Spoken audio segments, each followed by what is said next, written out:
Merci d'être sur la télévision Labari. Monsieur, dames, bonsoir et bienvenue à ce 19h45 de la télévision Labari. Du 28 au 30 novembre 2019, le Niger abrite le sommet continental de l'Afrique pour la paix. Il est organisé par la Fédération pour une paix universelle qui a pour fondateur Dr Hak Ja Han-moon de la Corée qui se mobilise en faveur d'une paix universelle. Ce sommet a été présidé par le président de la République Issoufou Mahamadou. Le compte-rendu avec Hassan Saleh Mustafa et Ibrahim Abdou. Construire une Afrique pacifique et prospère centrée sur des valeurs universelles, c'est le principal objectif de ce sommet continental de l'Afrique pour la paix qui a enregistré la participation de 6 chefs d'État, des chefs de gouvernement et de plusieurs anciens chefs d'État. Ils ont tous fait le déplacement de Niamey au vu de l'importance du sujet, d'abord pour l'Afrique avec ses divers foyers de tension et de crise, ensuite pour le monde entier. Côté protocole, plusieurs interventions ont été prononcées. Le gouverneur de la région de Niamey, le représentant de l'Union africaine, le représentant du gouvernement libyen, le représentant de la Fédération africaine pour la paix, bref, tous ces intervenants ont abondé dans le même sens. La paix dans une Afrique déstabilisée dans certaines zones par les terroristes et autres groupes armés. C'est pourquoi le président de la République, Issoufou Mahamadou, a lu dans son intervention insisté sur le combat que mènent les dirigeants africains dans ce sens. Ce combat est celui que mène la Fédération pour la paix universelle. Un combat pour un monde plus juste, un monde plus humain, un monde de tolérance. Les fondateurs de la Fédération pour la paix universelle considèrent en effet qu'il est important aujourd'hui de reconnaître que vivre pour autrui et pour l'intérêt public est la base du développement dans un monde interdépendant. C'est d'ailleurs ce qu'enseignent les grandes traditions spirituelles. En particulier, c'est ce qu'enseigne l'islam, y compris quand on parle de jihad.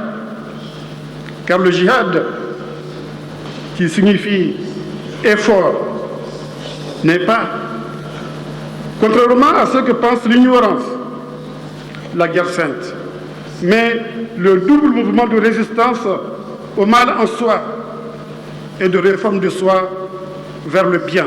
Cette lutte contre le terrorisme ne peut se faire sans le concours des partenaires des pays africains, a rappelé le président de la République, Issoufou Mahamadou. Nous faisons beaucoup d'efforts pour prendre notre sécurité en main. Des ressources budgétaires importantes y sont consacrées. Au niveau de la CEDEAO, de l'UEMOA, de la CBLT et du G5 Sahel, nous organisons notre solidarité et nous mutualisons nos moyens. Comme l'atteste la création de la force mixte multinationale des États du bassin du lac Tchad pour la lutte contre Boko Haram, la création de la force conjointe du G5 Sahel pour la lutte contre le terrorisme et le crime organisé au Sahel, la décision d'un financement endogène de $1 milliard des forces conjointes dans le cadre de la CEDEAO. Je fonde l'espoir que la communauté internationale accompagnera nos efforts, car la sécurité est un bien public mondial.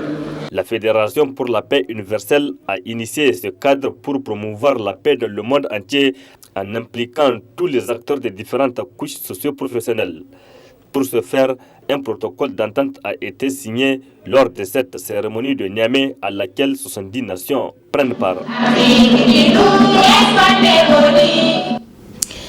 Ce sommet de Niamey se tient à un moment où plusieurs pays du Sahel, dont le Niger, subissent des attaques terroristes. C'est pourquoi les attentes des participants sont énormes. Suivez à ce propos les réactions du président national du Conseil national de la jeunesse et l'acteur de la société civile.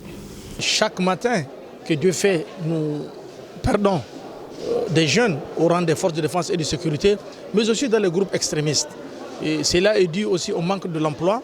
Donc nous allons mettre à profit cette opportunité pour plaider la cause de la jeunesse, pour que davantage d'emplois puissent être créés.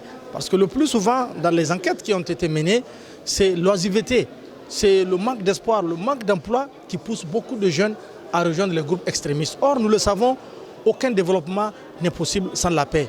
Alors, en tant que jeunes et responsables de la jeunesse de notre pays, nous avons tous le devoir de contribuer pour que les armes puissent se taire, comme l'a souhaité le chef de l'État. Mais avant que les armes ne se taisent, il faut que les conditions propices soient créées de l'employabilité de la jeunesse, notamment la jeunesse rurale. Il ne faut pas qu'elle soit délaissée, il ne faut pas qu'elle soit abandonnée.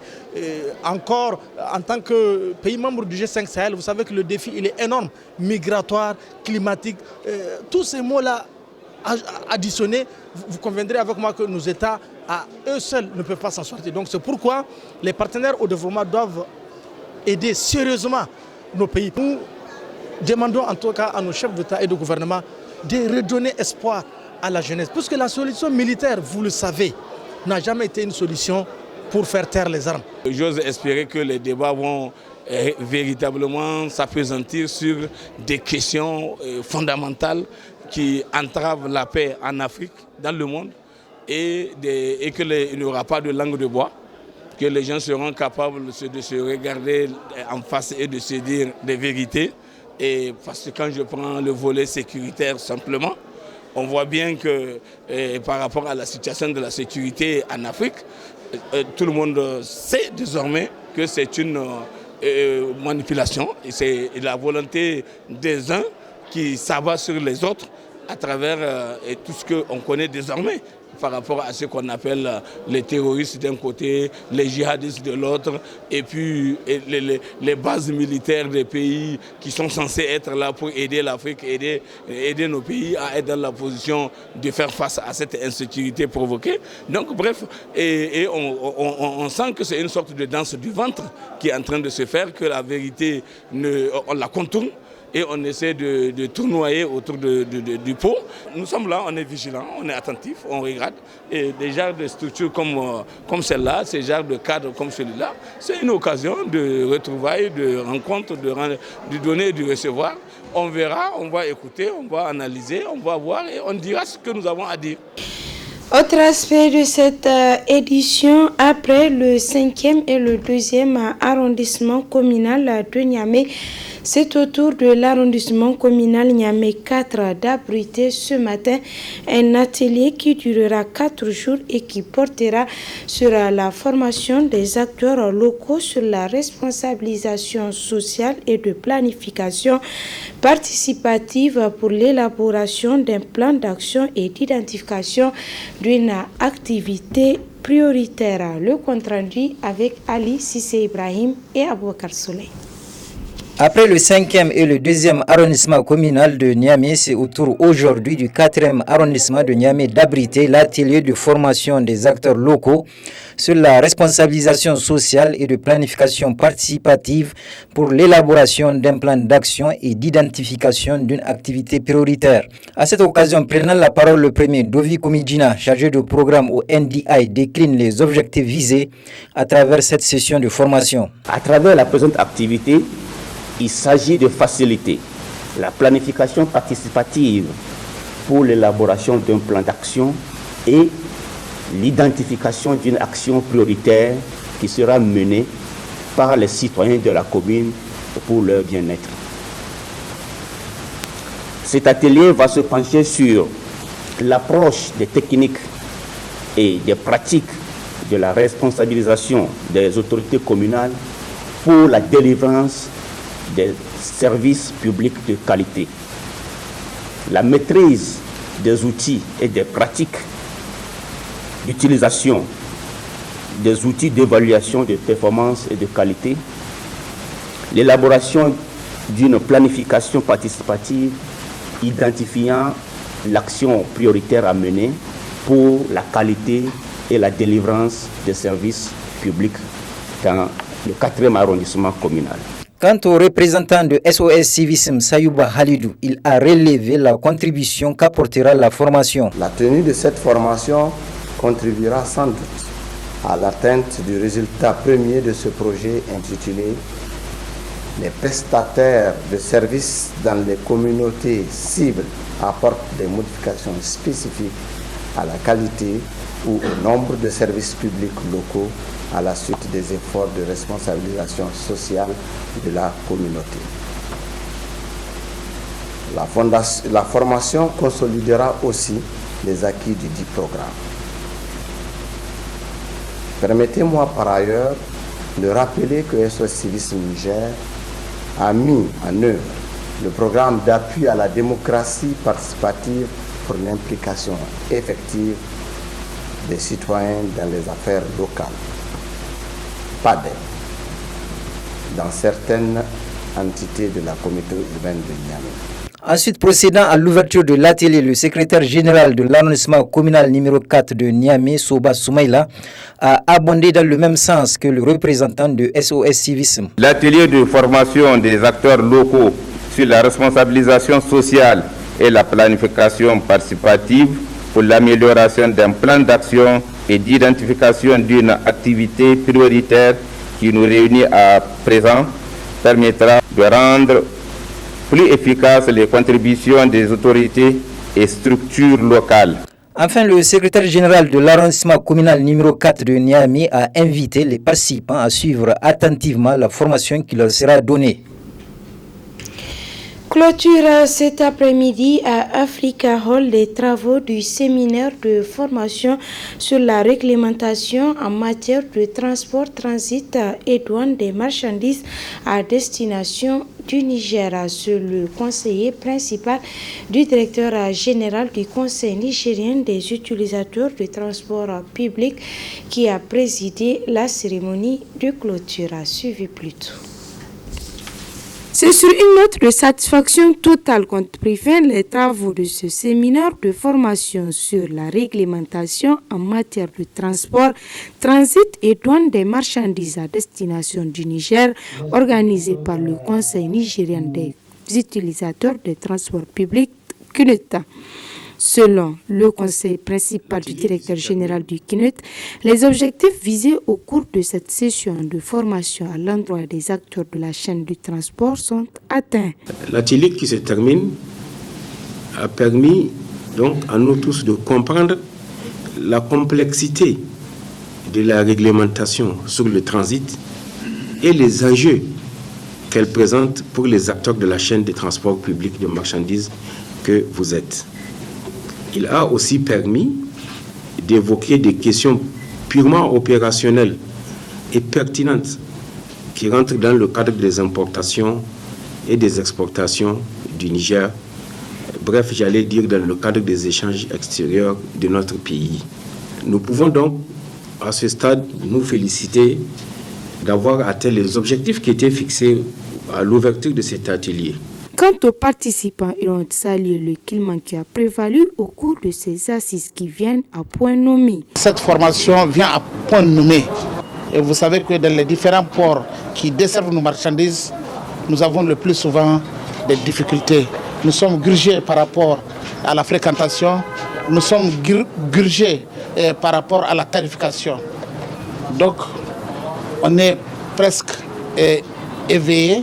Nous sommes presque avertis, donc nous allons en tout cas utiliser tous les moyens pour que nous puissions pérenniser cette formation qui est vraiment ancrée une fois pour tous. Cette formation, n'est-ce pas, nous a permis, nous utilisateurs, n'est-ce pas, des moyens de transport du commerce international, de bien cerner, n'est-ce pas, le volet transport, l'achat des marchandises depuis chez le fournisseur jusqu'à son acheminement au niveau de nos entreprises.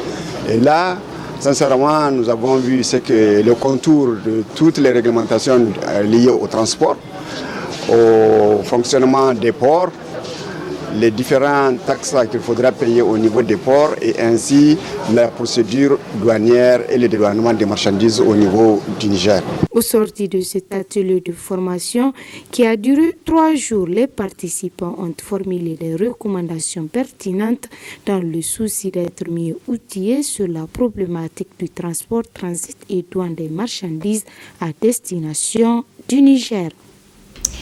Sur un tout autre plan, les journalistes et techniciens des médias privés attendent avec impatience la mise en vigueur de la convention collective. Gréma Boukar, membre de l'association des promoteurs des médias privés, explique les raisons qui bloquent l'instauration de la convention collective. On l'écoute. Ne concerne pas seulement les journalistes, ça concerne presque tous les fonctionnaires du Niger. Mais en ce qui nous concerne, je suis d'accord, il faut revoir la copie. Mais cette copie dépend de l'État. Parce que nous sommes d'accord qu'il y ait une convention collective, parce que la convention collective protège d'abord nous en tant que promoteurs, mais protège aussi les journalistes.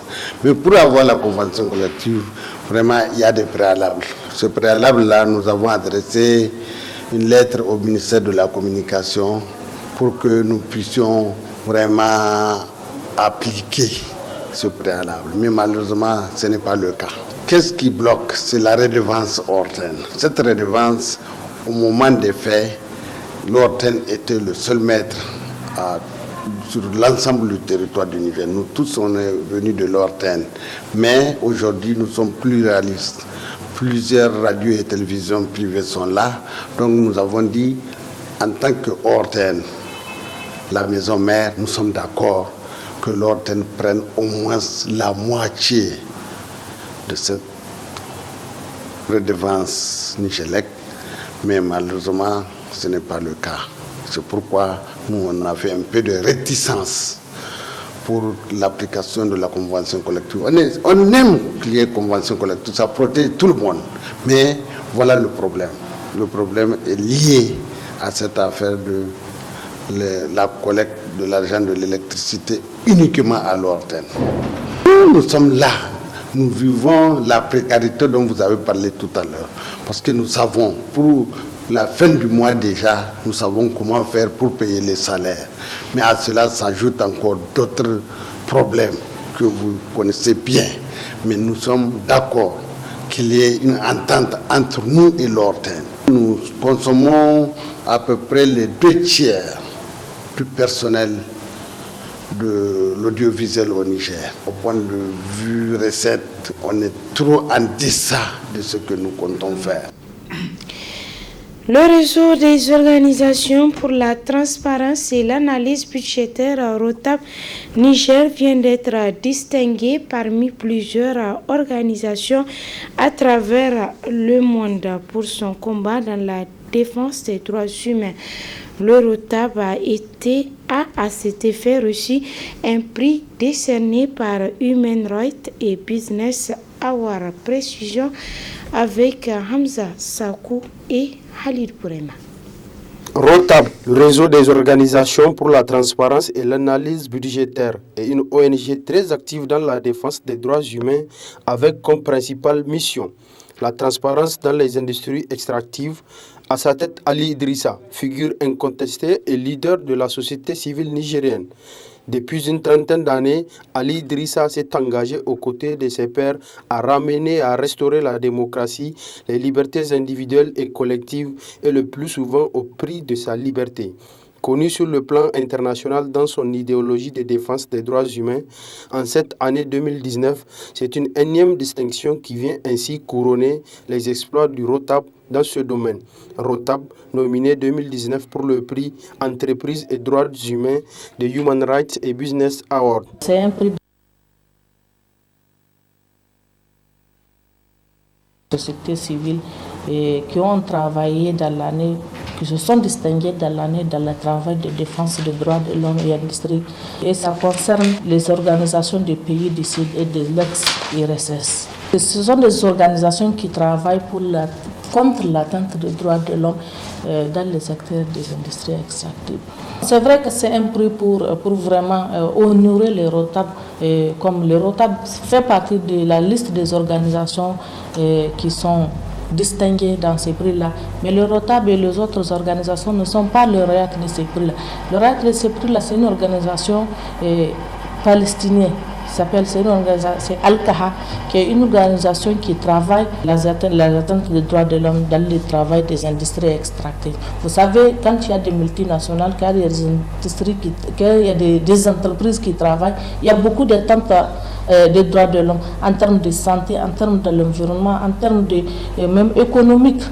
Donc c'est dans ce cadre-là que ce prix a été initié pour vraiment honorer nos organisations qui se sont vraiment fait parler d'elles, qui ont travaillé pour distinguer le travail là qu'ils ont fait dans l'année dans la défense des droits de l'homme et les entreprises. Nous saisissons de tous les moyens pour la restauration de la démocratie dans notre pays, a toujours clamé Ali Idrissa à tout moment et en tout lieu. Bon vent à Rotab dans son combat pour une meilleure démocratie au Niger. Voilà, ici prend fin cette édition. Merci à vous de l'avoir suivi et restez en compagnie des programmes de la télévision Labari.